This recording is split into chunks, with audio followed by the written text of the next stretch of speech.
Hello my PokePadawans and hello TBU fans. This is week 3 of the TBU and I'm bringing you my team analysis video. Almost draft analysis then, that was a little while ago. Yes, this is my team analysis video for our week 3 match against the Kentucky Kecleons. Our man Josh Squirtacular and his kooky sets. Tried to plan as best as I can for it, but you know, when someone's renowned for using unusual stuff, there's only so much planning you could do. So, let's take a look and see what team he's got. So, as you can see, he's got a pretty impressive team. He's got Mandibles, Mew, Porygon 2, Holucha, Nidoking, Kecleon, Cobalion, Scolipede, Raikou, and Mega Charizard X. So quite an intimidating team. Mew's going to be a problem because that thing is as versatile as it gets. It practically has every single move in the game. Kecleon is interesting because I know Josh has run a colour change set with Kecleon to some great success in the past. So it's going to be interesting to see whether he brings Protean or colour change with that thing. Mega Charizard X is powerful in its own right. Raikou as well is a powerful sweeper with either the Choice Scarf or Choice Specs. Scolipede throwing in the added threat of potentially passing the speed boosts to other mons. Nidoking is a versatile master with its Sheer Force Life-Orb combo. Holucha is powerful and Porygon 2 can just take hits for days and days and days, as can Mandibles. So he's got a lot of things there. He's got bulk, he's got versatility, he's certainly a threat, certainly not to be slept on. So I've done my planning and this is the team that I've come up with for our week 3 battle. The first Pokemon that I'm bringing is Snorlax, Jabba the Snorlax, with an Assault Vest. We've got 252 in HP and attack, 4 in special defense, just to give it a little boost. Careful nature, thick fat ability to take those ice beams and flamethrowers and flare blitzes and stuff like that better. And we've got the Assault Vest. Body Slam, Earthquake, Ice Punch and Crunch. I was going to run Return, but because of the genning process, it was probably going to be minimum happiness return. So I decided to go for the Body Slam instead, because it's still stab on Snorlax and it's got the paralysis chance, which will be nice for slowing things down, you know, if it comes. So yeah, Assault Vest Snorlax, especially it's not specially offensive. Its special defense is impressive. It can take special hits for days. I know for a fact that it is a 3-hit KO even against Specs Raikou. I did calc that. So Jabba is kind of like my main Raikou check. So if Raikou comes in, we can bring in Jabba and hopefully get off an Earthquake or 2 and put Raikou down before we can deal any good damage to our team. We've also got some good coverage on there as well. We've got Crunch for Mew, we've got Ice Punch there for Mandibles, and I mean Earthquake also hits Charizard X, so that's nice. We don't take the physical hits amazingly well, but we do take them. We do have that max HP investment, which does help soften the blows a little bit.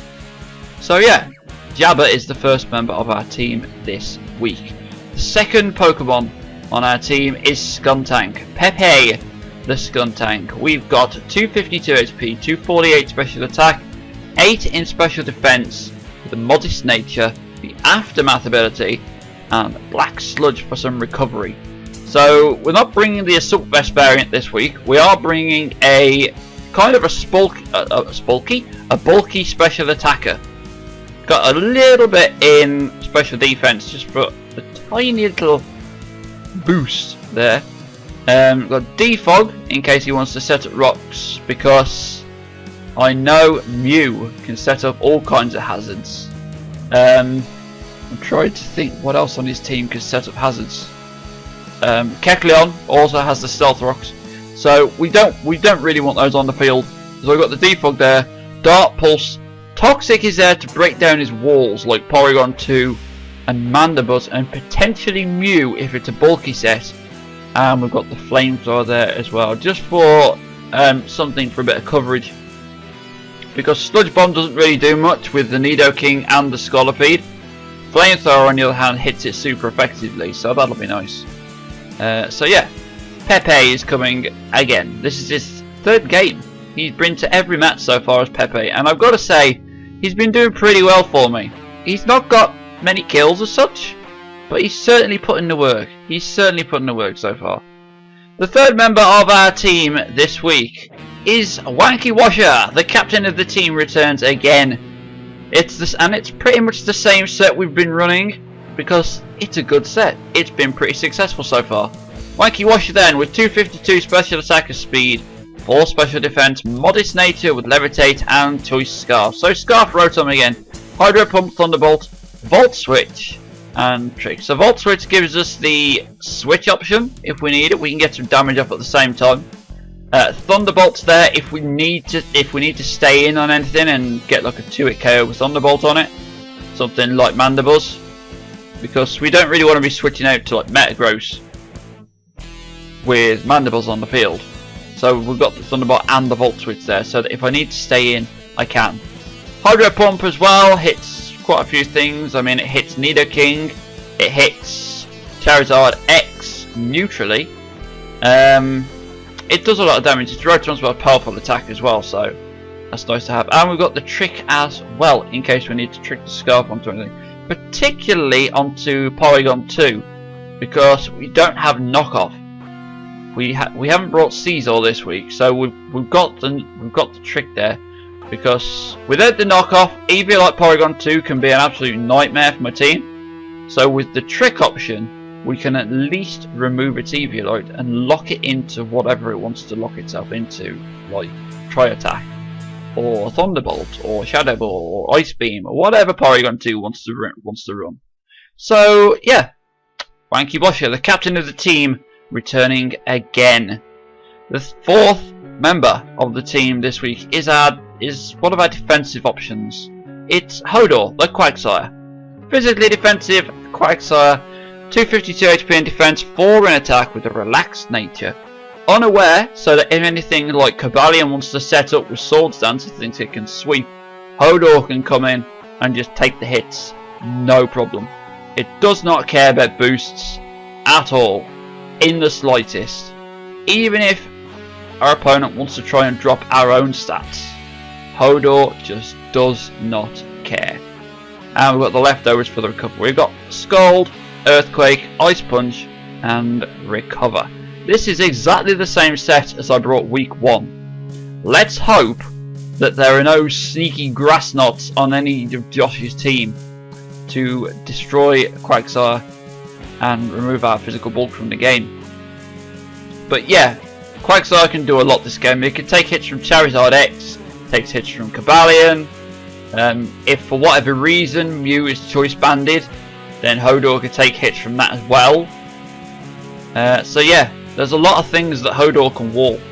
It also sort of walls Raikou unless it's running Hidden Power Grass, because we take the electric stabs easily because we're ground type, and Hidden Power Ice won't do too much to us, and we can at least get an Earthquake off, get some damage, and then switch out possibly to Snorlax if we need to.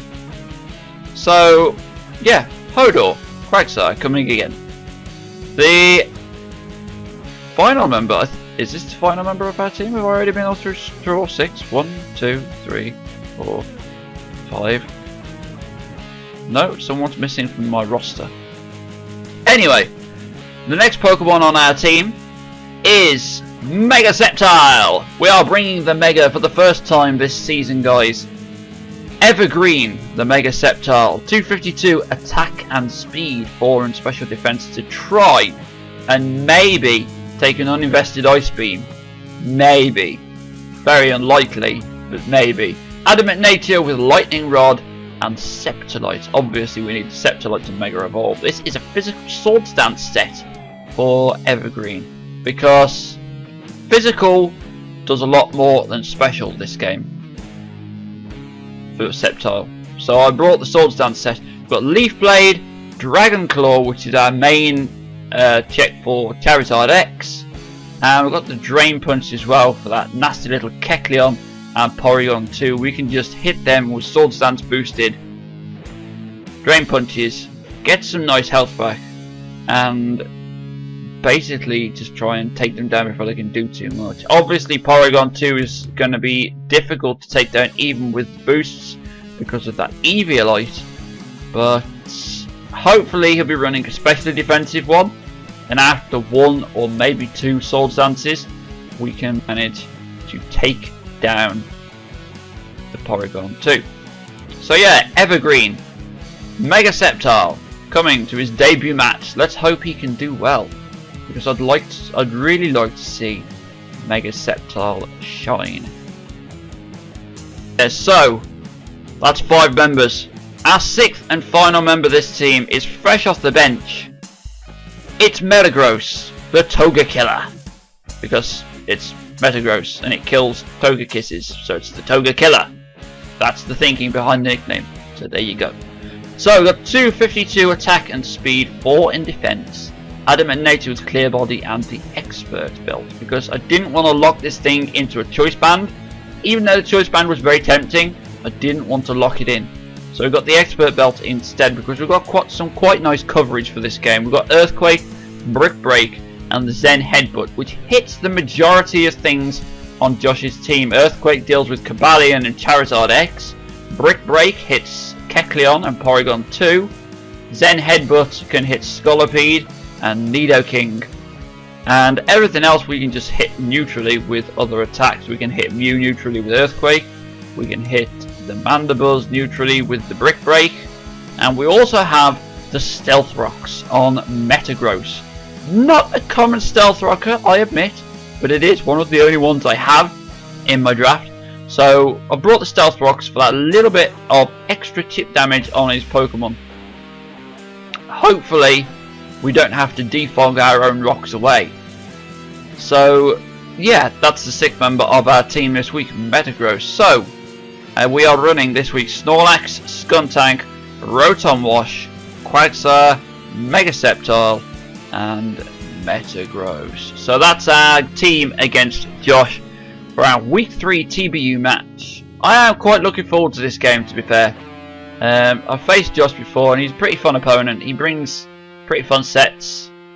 Admittedly, again, my team is looking quite mainstream.